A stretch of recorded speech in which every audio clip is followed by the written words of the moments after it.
गणित कक्षा 10 एनसीईआरटी की प्रश्नावली 3.5 है बज्य गुणन विधि। तो बज्य गुणन विधि में दो समीकरण होते हैं रेखिक समीकरण के a1x धन b1y बराबर c1, या अपन इसको पक्षांतर करके लिख दें कि a1x धन b1y धन c1 बराबर 0। दूसरा समीकरण होता है a2x धन b2y बराबर c2, या इसी समीकरण को हम इस प्रकार भी लिख सकते हैं, इस प्रकार भी दिया होगा अपन को कि a2x धन b2y धन c2 बराबर 0। अगर इस प्रकार के दिए हैं समीकरण तो इस प्रकार से तुलना करना है, अगर इस प्रकार के समीकरण लिखे हैं तो इन दो समीकरणों से तुलना करना है अपन को। तो बज्य गुणन विधि में अपन को क्या करते हैं इसमें कि पहले इसकी तीन शर्तें हैं इसमें बज्य गुणन विधि की, कि यदि a1 बटे a2 बराबर नहीं है b1 बटे b2, तब इस स्थिति में समीकरण युग्म का अद्वितीय हल होता है।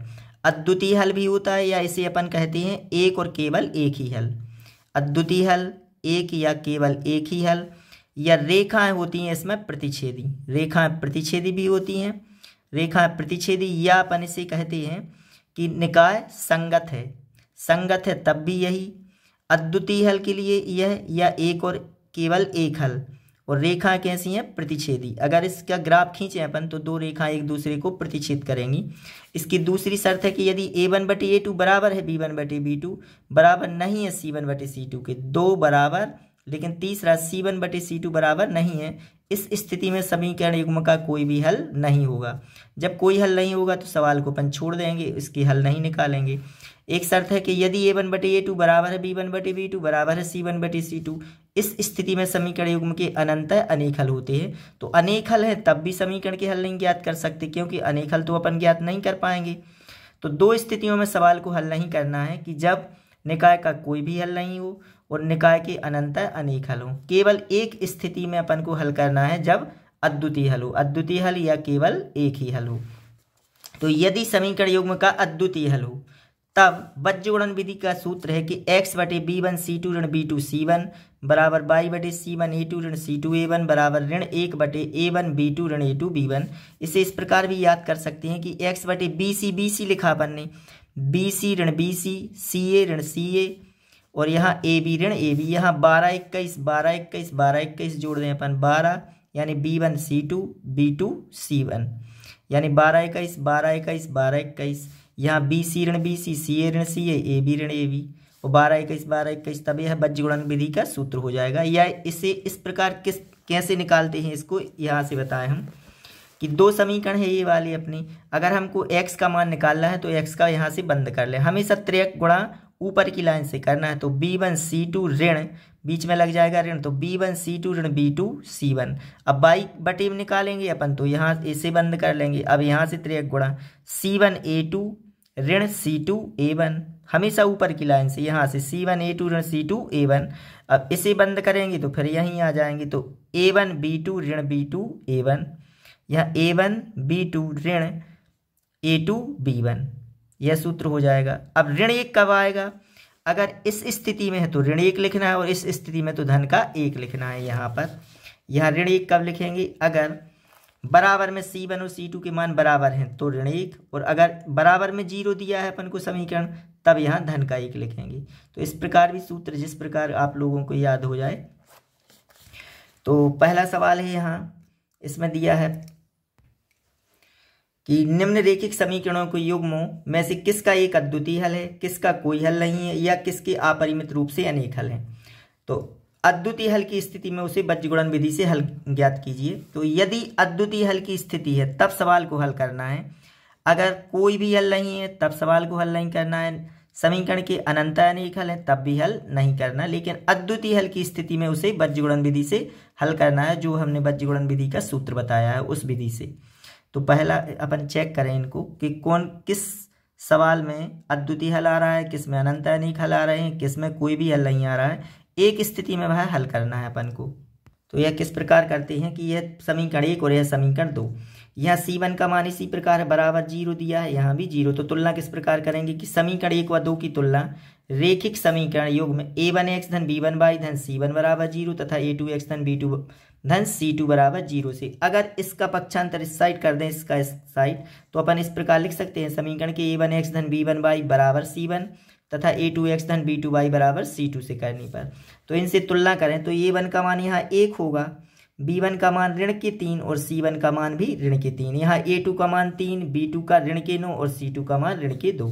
ये हमने तुलना करके इसके मान लिख लिए। यहाँ चेक करें कि यहाँ a1 बटे a2 का मान तो 1/3 है, कट तो रहा ही नहीं है। अब b1 बटे b2 चेक करें, b1 बटे b2 का मान है ऋण 3 बटे ऋण के 9, ऋण ऋण कट जाएगा, यहाँ आ जाएगा 3 एकम 3, 3 त्रिका 9 यानी 1/3। यह दोनों बराबर हैं, तब अपन को तीसरा चेक करना है। ना तर यहाँ अगर दो बराबर नहीं आ रहे तो यहीं लिख देते कि a1 बटे a2 बराबर नहीं है b1 बटे b2 के, इसलिए इस स्थिति में समीकरण युग्म का अद्वितीय हल होगा, तब बज्जीगुणन विधि से हल करते।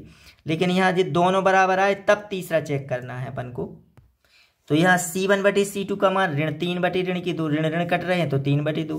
तो चूंकि दो तो बराबर आ गए थे, तीसरा बराबर नहीं है c1 बटे c2, क्योंकि वहाँ 1/3 आ रहा है, यहाँ 3/2 आ रहे हैं। तो चूंकि इस स्थिति में कि a1 बटे a2 बराबर है b1 बटे b2 बराबर नहीं है c1 बटे c2, इस स्थिति में रैखिक समीकरण युग्म का कोई भी हल नहीं होगा, समीकरण का कोई भी हल नहीं होगा, तब इसे हल ही नहीं करना है, यहीं छोड़ देना है। इसका पहले तीसरा क्वेश्चन देखें। इसी प्रकार दिया 3x ऋण 5y बराबर 20 और 6x ऋण 10y बराबर 40। तो समीकरण 1 व 2 की तुलना रैखिक समीकरण युग्म, यहाँ बराबर दिए तो बराबर लिख दें अपन कि a1x धन b1y बराबर c1 तथा a2x धन b2y बराबर c2 से करने पर, या इसका पक्षांतर भी कर सकते हैं, लेकिन ज़्यादातर इस प्रकार का सही रहेगा से करने पर। तो यहाँ a1 का मान 3, b1 का ऋण के 5, c1 का मान 20, a2 का 6, b2 का ऋण के 10 और c2 का मान 40। तो यहाँ फिर चेक करें कि a1 बटे a2 का मान 3/6, तो 3 एकम 3, 3 दूनी 6, 1/2। b1 बटे b2 का मान ऋण के 5 बटे ऋण के 10, यहाँ भी 1/2। जिस दोनों बराबर ऋण ऋण कट जाएगा, 5 एकम 5, 5 दूनी 10, 1/2। जब जिस दोनों बराबर आ रहा है तो तीसरा भी चेक करें अपन। तो तीसरा है c1 बटे c2 का मान 20/40, यहाँ 20 एकम 20, 20 दूनी 40, यहाँ भी 1/2। तीनों बराबर आ रहे हैं। चूंकि a1 बटे a2 बराबर है b1 बटे b2 बराबर है c1 बटे c2, इसलिए इस स्थिति में रैखिक समीकरण युग्म के अपरिमित रूप से अनेक हल होंगे। जब अनंत अनेक हल हैं तब समीकरण को हल नहीं करना है, क्योंकि अनेक हल तो ज्ञात नहीं कर सकते अपन। लेकिन जब अनेक हल होते हैं, इसकी अगर हम ग्राफ खींचें तब जहाँ से एक रेखा जाएगी वहीं से दूसरी रेखा जाएगी, दोनों समीकरणों के जो आलेख रहेंगे एक समपाती रेखा प्रदर्शित करेंगे, जहां से एक रेखा वहीं से दूसरी, तो अनंत बिंदुओं पर रेखाएं प्रतिच्छेद होंगी, इसलिए इसके अनंत अनेक हल आ रहे हैं। इसका दूसरा क्वेश्चन देखें अब कि 2x धन y बराबर 5, 3x धन 2y बराबर 8। तो यहाँ समीकरण 1 व 2 की फिर तुलना कर दें। समीकरण 1 व 2 की तुलना रैखिक समीकरण युग्म a1x धन b1y बराबर c1 तथा a2x धन b2y बराबर c2 से करने पर। तो यहाँ a1 का मान 2, b1 का 1 और c1 का 5, a2 का 3, b2 का 2 और c2 का 8। यहाँ इसके मान तो यहाँ a1 बटे a2 चेक करें तो 2/3, यहाँ b1 बटे b2 1/2। जिस दोनों बराबर नहीं आ रहे, अब तीसरा ज्ञात करने की जरूरत नहीं है। तो चूंकि a1 बटे a2 यहाँ चूंकि a1 बटे a2 बराबर नहीं है b1 बटे b2, इसलिए इस स्थिति में रैखिक समीकरण युग्म का अद्वितीय हल है। अद्वितीय हल है तो बज्जीगुणन विधि से हल करेंगे। तो बज्जीगुणन का सूत्र क्या है कि x बटे b1 c2 ऋण b2 c1 y बटे c1 a2 ऋण c2 a1 बराबर ऋण 1 बटे a1 b2 ऋण a2 b1। ऋण 1 क्यों लिखा है? क्योंकि समीकरण लिखे हैं बराबर में c1 का मान है, तब यहाँ ऋण 1, और बराबर में अगर समीकरण में 0 दिए हैं तो यहाँ धन का 1 लेंगे अपन, तो ऋण का 1 लेंगे यहाँ। तो x बटे यह है x, यहाँ b1 का मान 1 है और c2 का मान 8, यहाँ से b1 का मान 1 और c2 का 8, b2 का 2 और c2 का 5, यहाँ इसकी मान रख दिए 2 और 5। इसी प्रकार y बटे यहाँ c1 का मान 5, a2 का मान 3, ऋण c2 का 8, a1 का 2 बराबर ऋण 1 बटे यहाँ a1 का 2, b2 का 2, a2 का 3 और b1 का 1, यहाँ मान रख दिए। यहाँ x बटे 8 एकम 8, 5 दूनी 10, यहाँ y बटे 5 15, ऋण 8 दूनी 16, यहाँ ऋण 1 बटे 2 दूनी 4, ऋण 3 एकम 3, यहाँ घटाएं x बटे 8 धन के ऋण के 10 तो ऋण के 2 आ जाएंगे, यहाँ y बटे धन के 15 ऋण के 16 तो ऋण का 1 आ जाएगा बराबर, यहाँ ऋण 1 बटे यहाँ 4 में से 3 घट जाएंगे तो 1 बच जाएगा। यह x बटे ऋण 2, y बटे यहाँ जब अपन ये तीनों बराबर तो इसको और इसको लें, इस यहाँ छोड़ दें। तो जब x बटे ऋण 2 बराबर ऋण 1 बटे 1, तो एक गुणा कर दें x का 1 में ऋण 2 का ऋण 1 में, तो ऋण ऋण का धन के 2 आ जाएंगे। ये x का मान जब अब इसको और इसको लिया था अपन ने, अब y बटे 1 और ऋण 1 बटे 1 को लें इन दोनों को। तो जब y बटे ऋण 1 बराबर ऋण 1 बटे 1, फिर 3 गुणा 1 का y में, तो y ऋण 1 का ऋण 1 में ऋण ऋण का धन 1, तो x का मान 2 और y का मान 1, यह इसके आंसर हो जाएंगे।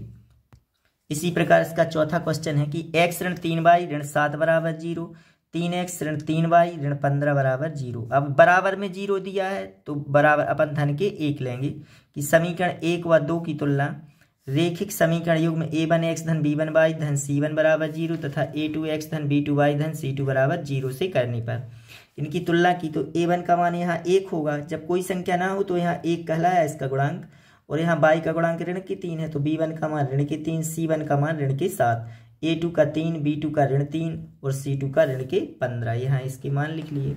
यहाँ a1 बटे a2 चेक किया तो 1/3, b1 बटे b2 ऋण 3/3 यानी धन का 1/1 आ जाएगा, ऋण ऋण कट जाएंगे, 3 एकम 3, 3 एकम 3।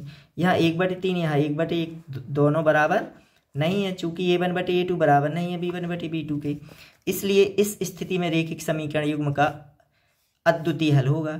तो अद्वितीय हल हो तब हमको बज्य गुणन विधि से हल करना पड़ेगा। तब बज्य गुणन विधि से, अद्वितीय का मतलब एक हल है, x और y का केवल एक मान है, तो इसे हल करेंगे। तो अद्वितीय यहाँ बज्य गुणन विधि का सूत्र है x बटे b1 c2 ऋण b2 c1 बराबर y बटे c1 a2 ऋण c2 a1 बराबर, यहाँ धन का 1 इसलिए लिखा है क्योंकि जो समीकरण दिए थे अपन को यहाँ बराबर में 0 है, और अगर इसका पक्षांतर होता तो ऋण 1 लिखते। तो यहाँ धन का 1 बटे a1 b2 ऋण a2 b1। यहाँ x बटे इनके मान रख दें, b1 का c2 का, यहाँ ऋण का मान दिया है तो कोष्टक में रखना है ताकि गलती ना हो। यहाँ ऋण b2 का मान ऋण के 3, c1 का ऋण के 7, यहाँ y बटे c1 का ऋण के 7, a2 का 3, c2 का ऋण के 15, a1 का 1। यहाँ 1 बटे a1 का 1, b2 का ऋण का 3, यहाँ ऋण यह ज्यों कहते हो, a2 का मान 3 और b1 का ऋण के, b1 का मान है ऋण के 3। यहाँ x बटे ऋण ऋण का धन बन जाएगा तो 15 × 45, यहाँ ऋण ज्यों कहते हो, यहाँ भी ऋण ऋण का धन 7 × 21, यहाँ बन जाएगा y बटे 7 × 21 ऋण के, यहाँ ऋण और यहाँ ऋण तो ऋण ऋण का धन 15 एकम 15, यहाँ 1 बटे 3 एकम 3 ऋण के 3, यहाँ ऋण और यहाँ ऋण ऋण ऋण का धन 3 × 9, यहाँ x बटे 45 में से 21 घट जाएंगे 24, यहाँ y बटे ऋण के 21 धन के 15 तो 15 घट जाएंगे 21 में से तो बचेंगे ऋण के 6। अगर दोनों ऋण के हों तब जुड़ते हैं, दोनों धन के हों तब जुड़ते हैं। एक धन की संख्या एक ऋण की तो हमेशा घटते हैं, वो बड़ी संख्या में से छोटी घटाना है, जो संख्या जिस बड़ी संख्या का चिन्ह बचेगा यहाँ, तो ऋण के 21 धन के 15 तो ऋण के 6 बचेंगे। एक यहाँ 9 में से 3 घट जाएंगे तो 6। जब x बटे 24 और 1/6 को लें, जब x बटे 24 बराबर 1/6 3 गुणा 6x बराबर 24, तो x बराबर 24/6 यानी 6 चौको 24, x का मान आ गया 4। अब जब y बटे ऋण 6 और 1/6 को लेंगे तो यहाँ 6y बराबर ऋण 6, तो यहाँ हो जाएगा 6y बराबर ऋण 6, तो y बराबर ऋण 6/6, यहाँ आ जाएगा ऋण का 1, तो x बराबर 4 y बराबर ऋण 1, ये इसका आंसर होगा। इसका दूसरा क्वेश्चन है कि 2x धन 3y बराबर 7 और a ऋण bx धन a धन by बराबर 3a धन b ऋण 2, यह इसका दूसरा समीकरण। तो समीकरण 1 व 2 की तुलना रेखिक समीकरण युग्म a1x धन b1y बराबर c1 तथा a2x धन b2y बराबर c2 से करने पर, तो है a1 का मान 2, b1 का 3, c1 का 7, यहाँ a2 का मान a ऋण b है, b2 का मान a धन b और c2 का मान है 3a धन b ऋण 2। तो शर्तानुसार यहाँ दिया है कि रेखिक समीकरण के युग्म अपरिमित रूप से अनंत अनेक हल होते हैं। तो अपरिमित रूप से अनेक हल कब होंगे? अपरिमित रूप से अनेक हल होते हैं जब तीनों बराबर हों, कि a1 बटे a2 बराबर हो b1 बटे b2 बराबर हो c1 बटे c2 के। तो शर्तानुसार रेखिक समीकरण युग्म के अपरिमित रूप से अनंत अनेक हल होंगे यदि, यहाँ शर्त भी लिख सकते हैं कि यदि a1 बटे a2 बराबर हो, b1 बटे b2 बराबर हो, c1 बटे c2, तो यह तीनों मान हमने बराबर रख दिए, a1 बटे a2, b1 बटे b2 और c1 बटे c2। तो जब दो दो को ले लें अपन, जब इन दोनों को लिया अपन ने, जब तीनों बराबर हैं तो 2 बटे a ऋण b 3 बटे a धन b, त्रियक गुणा कर दें तो यहाँ आ जाएगा 2a धन 2b, यहाँ 3 का इसमें 3a ऋण 3b, पक्षांतर कर दें, यहाँ 3a है ऋण के 3b, इन दोनों का पक्षांतर इस साइड किया तो यह ज्यों के त्यों, 2a का इस साइड तो ऋण के 2b का इस साइड तो ऋण के 2b।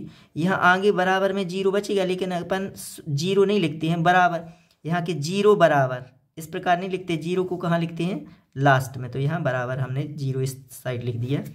तो 3a में से 2a घट जाएंगे तो a के ऋण के 3 भी, ऋण के 2 भी, तो ऋण के 5 भी बराबर 0। यह बन जाएगा समीकरण 3। जब अब इसको और इन दोनों को लिया अपन ने, जब 3/a धन b बराबर 7/3a धन b ऋण 2 त्रिक गुणा करें तो इसका इसमें करें 3 त्रिका 9a धन 3b ऋण 6, इसका इसमें करें 7a धन 7b, फिर पक्षांतर 3 यहाँ 9a है, 9a धन यहाँ हो जाएंगे 3 भी धन के हैं 7a, यहाँ 3 त्रिका 9, यहाँ 9a, यहाँ 3 त्रिका 9a धन 3b ऋण के 6। अब सही है 9a 7a 9a धन 3b ऋण 6 ज्यों का त्यों, इसका पक्षांतर करें तो ऋण के हो जाएंगे 7a और ऋण के हो जाएंगे 7b बराबर 0। अब 9a ऋण के 7a तो बचेंगे 2a, धन के 3b ऋण के 7b ऋण के 4b और ऋण के 6 बराबर 0। तो यहाँ आ जाएगा 2a ऋण 4b ऋण 6 बराबर 0। तो पूरे समीकरण में 2 से क्या दे दें भाग, 2 से भाग देने पर यहाँ 2 एकम 2, 2 दूनी 4, 2 तीन 6, यह समीकरण बन जाएगा बराबर 0। यह चौथा समीकरण। अब समीकरण 3 व 4 को मिलाने पर इन 3 यह 4, यह 3 है और यह 4 है, a ऋण 2b यहाँ बराबर ऋण के 3 है, पक्षांतर कर दिया तो धन के 3, तो यहाँ a ऋण 5b बराबर 0, यहाँ a ऋण 2b 3 का पक्षांतर धन के 3। अब यहाँ a और a समान चिन्ह है, समान चिन्ह है तो समान चिन्हों पर घटाते हैं, अगर घटाएंगे अपन तो चिन्ह बदल जाएंगे, तो घटाने पर यहाँ धन का a है तो ऋण का हो जाएगा, ऋण के 2 हैं तो धन के हो जाएंगे, धन के 3 है तो ऋण के हो जाएंगे, a और a कट गया, यहाँ ऋण के 5 भी धन के 2 भी तो ऋण के 3 भी बचेंगे, ऋण के 3 यहाँ बचे। b बराबर ऋण 3/3 ऋण कट जाएगा, 3 एकम 3, b का मान आ गया 1। b का मान समीकरण 3 में रखने पर तो a ऋण 5b, b का मान आया है 1 बराबर 0, 5 एकम 5 बराबर 0, 5 का पक्षांतर a बराबर 5 अतः a बराबर 5 और b बराबर 1। अगर a और b के मान हम 5, a का मान 5 और b का मान 1 रख दें तब समीकरण के अनंतः अनेक हल होंगे, यानी तीनों किस प्रकार आ जाएंगे बराबर, a1/a2 बराबर हो जाएगा b1/b2 बराबर हो जाएगा c1/c2 के।